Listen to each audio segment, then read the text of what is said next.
So, you've been hearing a lot about this grandpappy of strategy gaming, Tactics Ogre Reborn, and you decided to check it out, only to discover that there's a lot to unpack here. Well, don't worry. I've got some starter tips to help ease the process as you learn the game.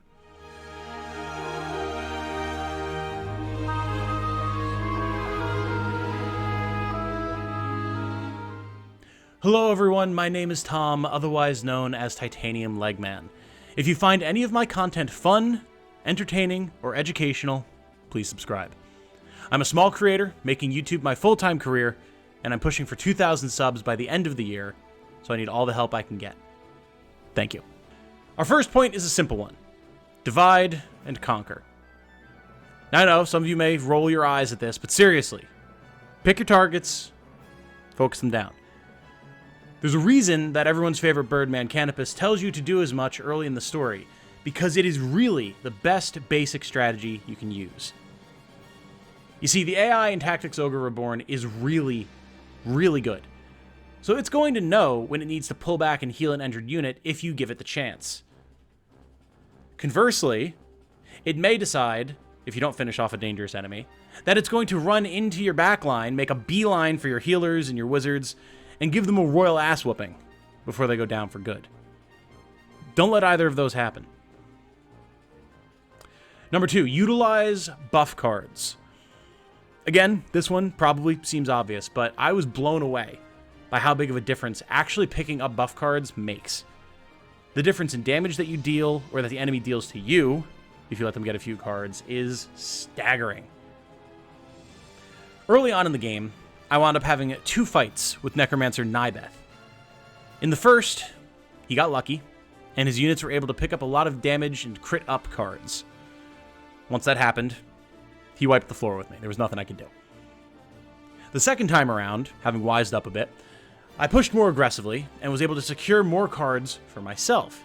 And let me tell you, it made for a very different fight. You can see it in my stream VOD. It was helped by the fact that I had bought a few new pieces of gear, but like the amount of damage you get from one damage up card is massive, and I was able to make short work of him as a result. Speaking of new gear, number 3. Just because it's new doesn't mean it's actually better. Now this is a more subtle note, and one that may take a while for many players to catch on to. Just because you've found new armor, or a new weapon in a shop or during a battle, doesn't mean that it's actually a favorable upgrade for you. Gear in Tactics Ogre Reborn is designed with build customization in mind. Take, for example, leather armor versus chainmail. As the very first piece of armor that most of your units come equipped with, you would think that leather armor would be something to be replaced ASAP. So, after a few battles when you get chainmail, that's probably exactly what you do. But look at this.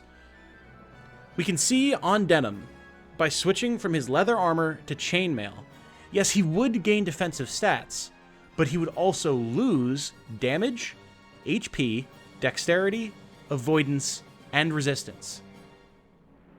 If you're looking to build a tankier Denim, that's great. But if you wanted to deal more damage, maybe not so much.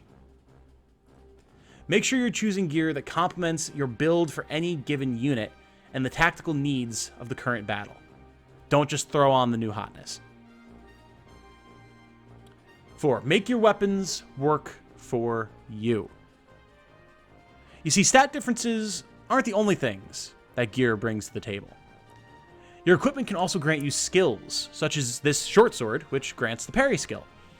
If you're working on that tanky Denim build we mentioned in the previous point, having a short sword with a shield to grant increased armor and the ability to parry sounds great. But maybe you do want that more damaging build. You might want to check these gauntlets that grant counterattack instead, so even when you get hit, you're hitting right back. As you find new weapons, make sure that you check what skills they provide to ensure that they're going to work with the build you're going for. Number 5, Pincer, Pincer, Pincer. Heading back to the battlefield, remember those enemies you're supposed to be dividing and conquering? Well, once they're isolated from the group, it turns out it's really easy to surround them and start landing pincer attacks. A new feature to Reborn, and one that might be familiar for those of you who have played Triangle Strategy. Pincer attacks will trigger so long as you land a melee hit on an enemy, while a unit you control with the pincer attack skill is standing directly behind them. What might not be clear at first is that it doesn't matter where the unit initiating the attack is standing, or even what direction the enemy is facing, so long as they end in range of and facing away from your pincer attacker. Bop someone from the side with a stick while your coked up berserker looms behind them with malicious intent. Pincer attack. Jab someone with a spear from 2 tiles away while your absolutely roided out berserker is breathing heavily in their ear. Pincer attack. Knock an enemy back away from you into the loving embrace of your sweet, caring, bear-hugging, rib-cracking berserker. Pincer attack. And that's not even to get into the shenanigans that can happen with counterattack, which, frankly, should probably have a video all on its own. So, long story short, pincer attack. Point number 6. Read the Warren Report. For something a little less violent, make sure you stay up to date with the Warren Report, specifically the talk section. While I highly recommend that anyone who's interested in the lore and story of Tactics Ogre Reborn read all of the character dossiers and all of the world information, the most important thing is the talk section.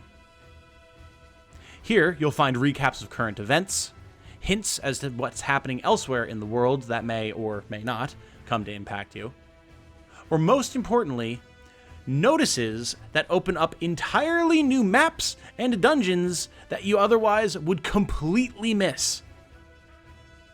I cannot stress this enough. Even if you just skim them, make sure you check the talk section of the Warren Report regularly.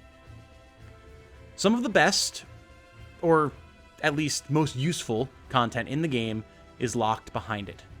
So don't be left out. Read.